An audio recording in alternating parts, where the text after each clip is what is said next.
శ్రీమాత్రే నమః. సంక్రాంతి పండుగ అందరూ బాగా ఎంజాయ్ చేశారండి. మాకైతే ఎలా జరిగిందో కూడా తెలియకుండా చాలా బిజీగా అయితే అయిపోయింది. అటు ఊర్లకి తిరగడము అదీను. సో, దానివల్లే కొంచెం హెల్త్ కూడా బాగోక నేను వీడియోస్ అయితే పెట్టలేదు. ఇప్పుడు నేను చూపించేది ఏంటంటే రాగి ఇడ్లీ. మనం నార్మల్ ఇడ్లీ బ్యాటర్లోనే 4 టేబుల్ స్పూన్స్ రాగి పిండి అయితే వేసుకుని, రుచికి సరిపడా సాల్ట్, తగినంత వాటర్ పోసుకుని, కన్సిస్టెన్సీ చూసుకుని అయితే మనం ఇడ్లీ బ్యాటర్ లాగా ప్రిపేర్ చేసుకుని ఒక 5 మినిట్స్ పక్కన ఉంచుకోవాలి. నేను ఇక్కడ మరీ నీళ్ళు ఎక్కువ అవుతాయేమో అన్నట్టు కొంచెమే పోసాను. కొంచెం వాటర్ అయితే యాడ్ చేసుకోవచ్చు.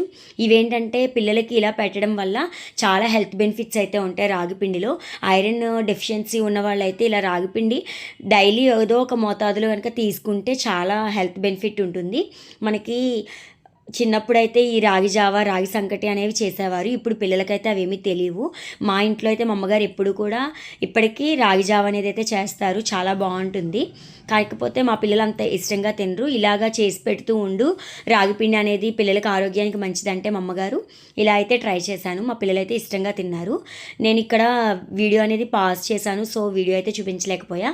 ఇడ్లీ పాత్రలకి ముందు రేకులకి ఆయిల్ అప్లై చేసుకుంటే ఇడ్లీలు స్టీమ్ అయ్యాక ఈజీగా వచ్చేస్తాయి. ఇడ్లీ బ్యాటర్ వేసాక కొంచెం క్యారెట్ తురుము, కొత్తిమీర, ఇష్టమైతే పచ్చిమిర్చి, లేకపోతే లేదు. మనం అలా వేసుకుని స్టీమ్ అయితే పెట్టేసుకోవాలి. నార్మల్ ఇడ్లీ లాగే స్టీమ్ అనేది చూసుకోవాలి. ఈలోపు దీనికి కాంబినేషన్గా నేను పల్లీల చట్నీ అయితే చేశాను. మా అబ్బాయికి పల్లీ చట్నీ కూడా చాలా ఇష్టము. మా అమ్మగారు చేసింది అయితే ఇంకా ఇష్టం. ఇడ్లీ వేశారు అంటే నాకు పల్లీ చట్నీ ఉందంటేనే తింటానంటాడు. ఇదిగోండి, ముందుగా శనగపప్పు, మినప్పప్పు, జీలకర్ర, ఎండుమిర్చి ఆయిల్లో అయితే వేయించుకోవాలి. కొంచెం ఇంగు కూడా వేసాను నేను, టేస్ట్ బాగుంటుందని. వేరుశనగ గుళ్ళు మామూలుగా ఆయిల్లో అయినా ఫ్రై చేసుకోవచ్చు. లేదు అంటే నార్మల్ ఆయిల్ లేకుండా కూడా ముందుగా మనకి పొట్టు అనేది ఇష్టం ఉండదు అనుకుంటే వేయించేసుకుని పొట్టు తీసేసి కూడా మిక్సీ గ్రైండర్లో వేసుకోవచ్చు. నేను ఏంటంటే ఇంకా మార్నింగ్ హడావిడిగా చేస్తూ అలాగే వేసేసాను. మనకి ఎంత కన్సిస్టెన్సీ కావాలో చూసుకుని ఒక 2-3 స్పూన్స్ లేదా ఒక కప్పు పెట్టుకుంటే కొలతతోటి ఆ కప్పు కొలతతో అయితే పెట్టుకోవచ్చు. కొంచెం రుచికి చింతపండు వేసాను నేను. చాలా టేస్ట్ అయితే బాగుంటుందండి. మనం లాస్ట్లో దీంట్లో కావాలంటే తాలింపు వేసుకోవచ్చు. లేదు అంటే కనుక మనం అలాగే పచ్చడి అయితే తినేయచ్చు. ముందుగా అయితే కొంచెం ఉప్పు వేసి గ్రైండ్ చేసుకోవాలి. తర్వాత వాటర్ యాడ్ చేయాలి. నేను ఇదిగో ముందుగా అయితే గ్రైండ్ చేసేసి తర్వాత వాటర్ అయితే యాడ్ చేశాను.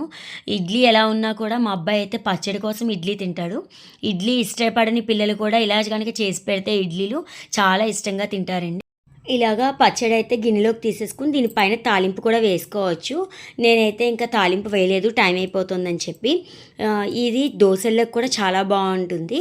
మనకి ఇడ్లీలు స్టీమ్ అయిపోయామో చూద్దాము. ఇది ఫోర్క్ కనుక పెట్టి చూసామనుకోండి, పిండి అంటుకోకపోతే మనకి ఇడ్లీలు స్టీమ్ అయిపోయినట్టే. మీకు ఈ రెసిపీ ఎలా అనిపించింది అనేది కామెంట్ సెక్షన్లో చెప్పడం మర్చిపోకండి. మీ ఇష్టమైన వాళ్ళకు కూడా ఈ వీడియో అనేది షేర్ చేయండి. రాగిపిండి తినడం వల్ల ఏంటంటే పిల్లలకి హెల్త్ బెనిఫిట్స్ అయితే చాలా బాగుంటాయి. మనకి కొత్త రకంగా ఇష్టపడతారు కదా పిల్లలు. ఇలాగ మనం గార్నిషింగ్ అనేది చేసి పెట్టామనుకోండి, పిల్లలు చాలా ఇష్టంగా అయితే తింటారు. ఇంకా సాంబార్తో అయితే సూపర్ టేస్ట్ ఉంటాయి. ఇడ్లీలు ఎన్ని తిన్నామనేది కూడా తెలియదు. నేనైతే మోస్ట్లీ ఇడ్లీ చేశానంటే సాంబార్ చేస్తాను. ఇవాళ ఏంటంటే ఈ క్లైమేట్కి లేవలేక ఇంకా పల్లీ చట్నీ, ఇడ్లీతో అయితే బ్రేక్ఫాస్ట్ కంప్లీట్ చేసేసాము. మీకు ఎలా అనిపించింది ఈ వీడియో అనేది కామెంట్ సెక్షన్లో చెప్పడం మర్చిపోకండి. ఈ రెసిపీ మాత్రం మస్ట్ అండ్ షుడ్గా ట్రై చేయండి అందరూను. ఇంకా లాస్ట్లో నెయ్యి వేసి అయితే మా పిల్లలకి పెట్టేశాను. Please like, share and subscribe my channel. Thank you for watching.